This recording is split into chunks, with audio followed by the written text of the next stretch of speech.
Assalamualaikum warahmatullahi wabarakatuh. Hello guys, my name is Akila Sajavani Putra Arjuna. I'm from 8.4 and in this opportunity I will do HE.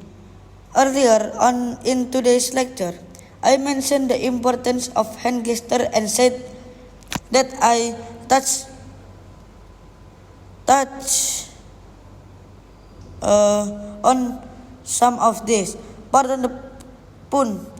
Hand gestures are, of course, often culturally bound and can vary from group to group, but there are a few of them which, if not universal, are very common indeed around the world.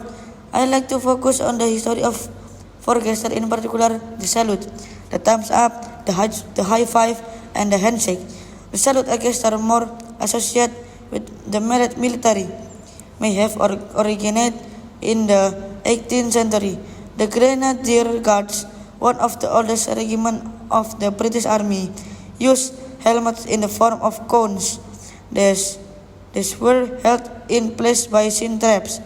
It was difficult to raise your helmet when greeting someone, so the soldiers simply touched their head with one short movement of the hand before quickly putting it back down again at their side. The thumbs up gesture apparently goes back a lot further.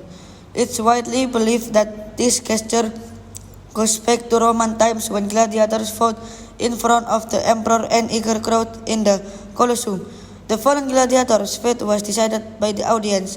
If they felt he had fought well, they showed their approval with a thumbs up gesture.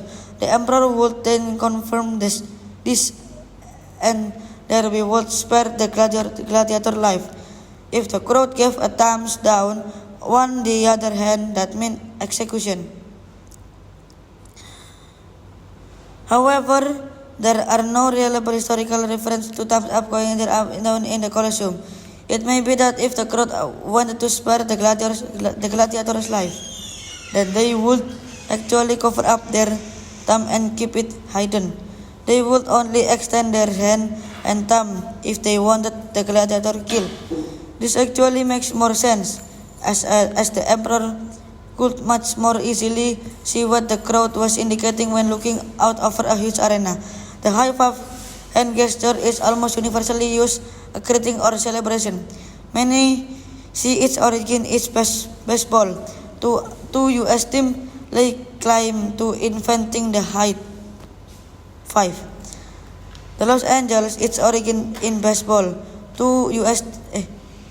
Dodgers in 1970-72 or the Louisville Cardinals in 1978. It's quite likely that it was neither, and the gesture might have a much earlier origin again. It's very similar to a 92 Jazz Edge gesture known as the low five or giving skin. This gesture involves people slapping each other's lower hand.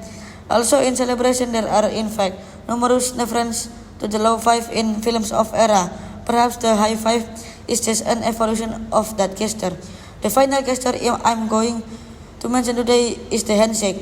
It dates back as a greeting at least as far as ancient Greece.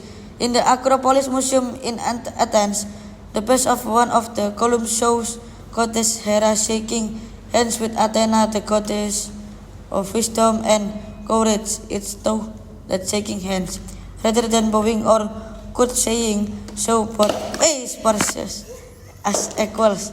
In 17th century marriage portraits in Europe, we find many example handshake husband-wife. Now, of course, the handshake has a multitude of uses: meeting, greeting, parting, offering congratulations, expressing gratitude, or completing an agreement.